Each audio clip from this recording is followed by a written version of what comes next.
पुन्हा सांगतो, मला माझ्या मनात कुठली शंकाच नाही आहे, कारण आपण सगळे लोक आमच्या पाठीशी आहात. त्याच्यामुळे नोव्हेंबरमध्ये निवडणूक आहेत, नोव्हेंबरमध्ये काय होणार मला काही चिंता नाही आहे. ज्याच्या पाठीशी तुमचा सगळ्यांचा आशीर्वाद आहे त्यांचं कल्याण होणारच आहे.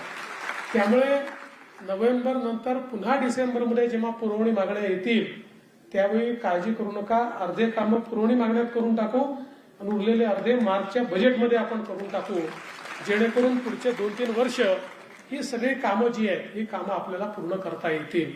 अर्थात अडचणी अनेक आहेत, कारण ज्याचा उल्लेख केला की स्वातंत्र्याचे 75-77 वर्ष जरी झाले तरी देखील महानुभाव पंथ हा आपल्या स्वतःच्या भरोश्यावर आपलं कार्य चालवत होता. सरकारने पाहिजे त्या प्रमाणात कधीच लक्ष दिलं नाही, म्हणूनच इतक्या समस्या उभ्या राहिल्या आहेत.